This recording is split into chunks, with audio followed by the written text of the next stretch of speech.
nós precisamos tirar os mitos em torno da sexualidade e educação sexual em termos de sociedade para que a gente crie um ambiente propício para se falar sobre isso. Abuso sexual contra a criança e o adolescente. Esse é o tema do Café com Fabiana Montes de hoje. E quem vai falar com a gente sobre o assunto é Roberto Souza, pedagogo, filósofo, especialista em educação e desigualdade social.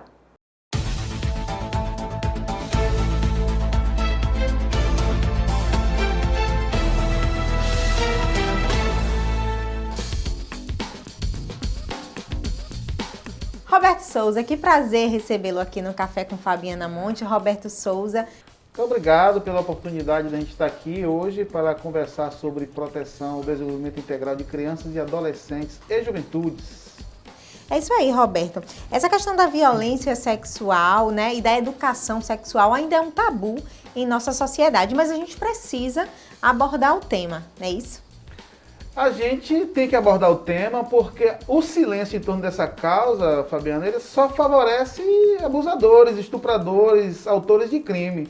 Quanto menos a sociedade reflete a respeito desse tema, quanto menos a sociedade visibiliza o tema, o limbo, o não falar, é o que prejudica ainda mais as vítimas e o que favorece autores de crime. Portanto, falar sim, em momento de pandemia, falar sim, usar de todo e qualquer canal para falar disso sim. E vamos fazer isso e continuaremos. Você tocou aí nessa questão da pandemia, né? E aí a gente cai nessa questão do isolamento social e do afastamento das crianças das escolas. Você acredita que esses fatores têm contribuído para o número e o avanço dos casos de violência sexual, principalmente dentro de casa? Bom, nós temos num momento histórico vivendo um fenômeno que historicamente a gente conhece, porque a sociedade já passou por outras pandemias, mas quando nós estamos fazendo a experiência histórica de passar por um momento como esse, as análises definitivas elas só vão sair daqui a um tempo, 5, 10 anos, em termos de ciência. Contudo, no processo cotidiano, onde a gente tem escutado membros do Sistema de Garantia de Direitos, das profissionais do CREAS, o pessoal da saúde, o pessoal do Conselho Tutelar e outros órgãos do SGD, sim, o próprio Disque-100 Nacional tem recebido um número exponencialmente complicado, vamos dizer assim, um número que realmente saltou nos últimos meses em virtude desse isolamento social que as crianças estão submetidas, em virtude da necessidade do distanciamento para a não propagação do Covid.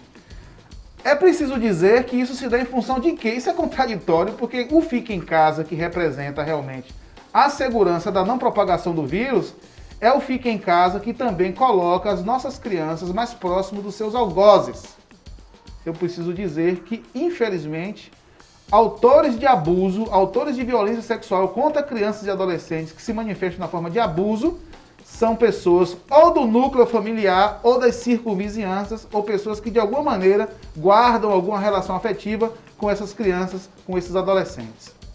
Enquanto estávamos aqui conversando anteriormente, a gente falava sobre a diferença, né, de como a sociedade enxerga a questão do abuso contra o menino e contra a menina. Como é que você vê essa questão? Tem alguns fatores que a gente precisa conversar a respeito disso. A primeira coisa que eu gostaria de pautar é a educação que a gente dá, de maneira geral, para meninos é diferente da educação que a gente dá para meninas. Quando a criança está ali mais ou menos naquela fase que a psicanálise vai chamar de fase fálica, onde ela está conhecendo o seu corpo, por exemplo, os meninos são muito impelidos a exibir o seu corpo. A criança do sexo masculino pode fazer xixi em qualquer lugar, por exemplo, o órgão sexual dele é exaltado. Então os homens, eles são normalmente educados para desbravar o mundo via órgão sexual. Ao passo que as meninas, elas são educadas a serem um pouco mais contidas, elas são proibidas de tocar no próprio corpo muitas vezes, e disso vai resultar um arquétipo de mundo onde os homens é que devem dominar e as mulheres serem submissas. O que isso vai resultar em termos de violência para meninos e meninas? Os meninos são muito cedo estimulados a praticarem sexo. A gente fala muito para os meninos de 8 anos de idade, os meninos, já tem namoradinha? Já está namorando? Os pais, as famílias, os avós, os parentes, sei lá o que, pega o órgão sexual do menino e começa a dizer que ele vai desbravar a rua, que ele vai fazer e acontecer. Então isso é violência, tá? Isso é violência. Então a gente não deve tratar crianças como miniaturas de homem e miniaturas de mulher. Eles precisam desenvolver-se enquanto crianças, para que na fase adulta assumam seus papéis de gênero na sociedade. Essa é a verdade. O que é que isso vai também resultar, Fabiana? Muitos casos de violência sexual com contato físico praticado com meninos fica ocultado. Porque muitas famílias, às vezes, têm receio de reverberar aquela situação para que não pareça que o seu filho, desde muito cedo, fez uma opção por alguma orientação sexual. E isso é escamoteado.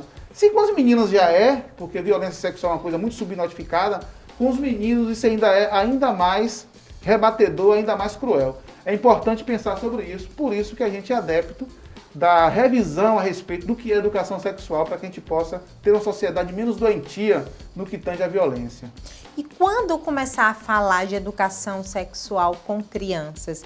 Muitas vezes as famílias elas ficam limitadas, elas ficam tensas, elas têm dificuldade de trazer esse tipo de assunto, que geralmente é discutido apenas nas escolas. Mas você, enquanto pedagogo, especialista em educação, como é que você avalia? Quando é que é importante a gente começar a trazer esses temas para dentro de casa?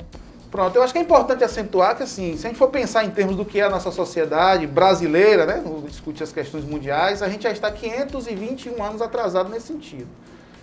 A partir do momento que a gente começou a fazer processos de educação formal nessas terras de Pindorama, esse tema já deveria estar sido em voga. Mas aqui eu estou fazendo, logicamente, uma brincadeira para dizer o seguinte: a educação sexual, ela não é um problema da família ou um problema da escola. Ela é uma questão social.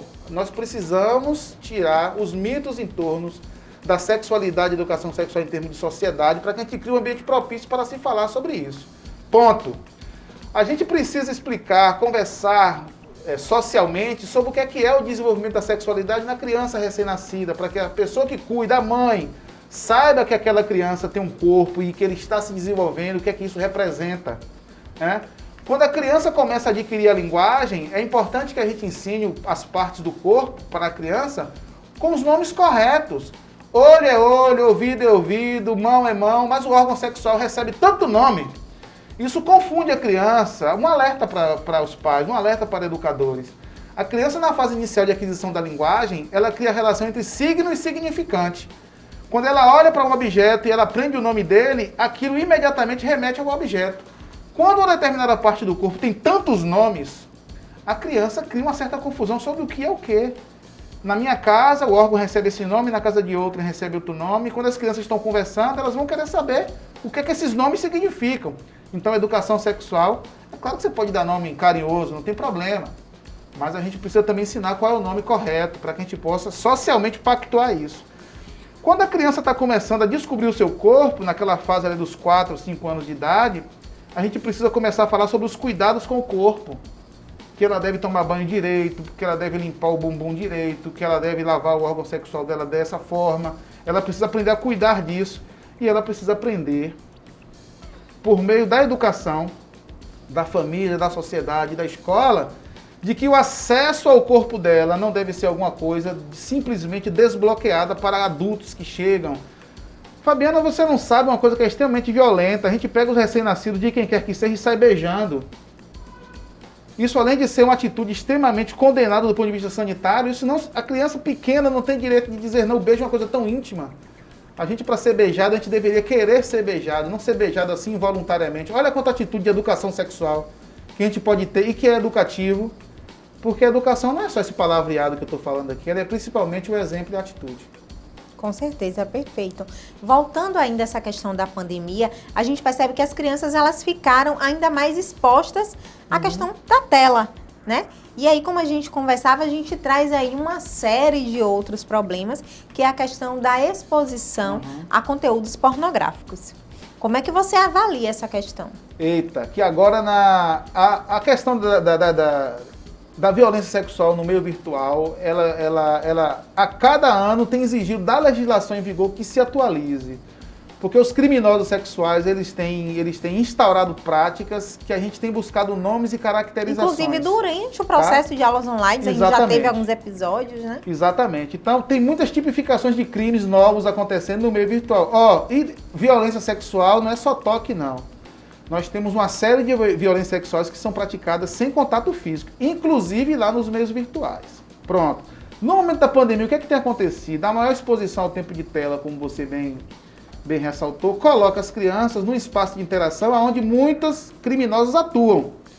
Eles atuam lá cometendo grooming, que é quando um adulto se faz passar por quem não é, ele se faz passar por outro adolescente ou por outra criança, puxa amizade com aquela criança ali, depois ele envolve aquela criança, aquele adolescente numa atmosfera de confiança e começa a praticar o que a gente chama de sexting, que é mandar imagem pornográfica para a criança, ou solicitar do adolescente que mande para ele. E agora eu vou alertar para os senhores pais, as senhoras mães, e inclusive para os meus colegas educadores, uma outra modalidade, que é uma modalidade de acesso à pornografia que tem acontecido como as famílias compartilham seus dispositivos celulares. E o dispositivo celular de um adulto pode ser que ele participe de algum grupo onde circule material pornográfico adulto. Isso não é crime, material pornográfico adulto lá entre os adultos. Se isso não configurar nenhum tipo de invasão de privacidade ou outros crimes que firam, por exemplo, a Lei Carolina Dickmann, vamos dizer que está desbloqueado aí, está de boa. A questão é que a criança pega o aparelho e às vezes a escola manda um vídeo, a criança vai abrir o arquivo do vídeo e muitas vezes está abrindo coisas que não deveria estar vendo. Isso também é violência sexual, que a gente chama de pornografia. Existe uma confusão ainda nos tempos atuais entre o abuso e a violência sexual. Você pode distinguir? Pronto. A violência sexual, o abuso é uma violência sexual, mas didaticamente a gente tem que pensar assim, ó. A gente tem um grande guarda-chuva que são as violências sexuais. A gente tem tipos de violências sexuais. A exploração sexual e eu vou ter o abuso. O abuso, ele pode ser de duas maneiras. Ele pode ter o contato físico, ou seja, todas as vezes que um adulto toca o corpo de uma criança, de fato lá, ou adolescente, isso é o abuso com contato físico. Se essa vítima tiver até 14 anos, isso se chama estupro de vulnerável. Estupro de vulnerável, eu não sou da área jurídica, mas isso é um saber que a gente tem que fazer circular. O estupro de vulnerável é todo e qualquer acesso ao corpo físico tocando para a gratificação sexual daquele autor. Então, beijo, se passar a mão, se esfregar o órgão sexual, tudo isso para efeito da lei em vigor se configura estupro de vulnerável.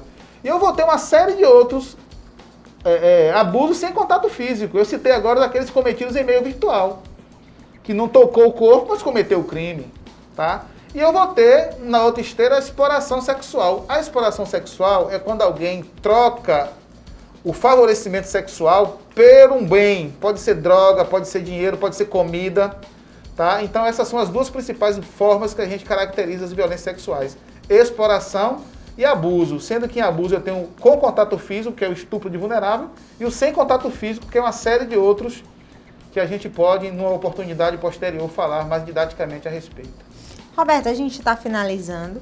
Você, enquanto especialista em desigualdade social, eu queria que você fizesse aí uma finalização falando sobre a sua experiência à frente desse tema e o que é que você acha que a sociedade, que os governos podem fazer para que a gente possa minimizar, né, essas questões dentro da nossa sociedade. Eu costumo refletir a questão da desigualdade, pensar quando eu dialogo principalmente com operadores de política pública, sobre dois aspectos que é importante pensar. Um é da integralidade, a outra é da complexidade do ser humano. O ser humano, a gente caracteriza como integral, como aquilo que ao máximo possível tenha preservado as suas características originais. Pensa nisso. E a complexidade do ser humano, ela diz respeito à nossa multideterminação. Nós somos seres físicos, culturais, educacionais, espirituais. Nós, seres humanos integrais, demandamos das políticas públicas. Parece que é o contrário, né? Parece que as políticas que precisam de nós. É o contrário, nós que precisamos das políticas. Não estou falando de políticos. Todo aquele que opera uma política pública deve olhar para o ser humano na sua inteireza.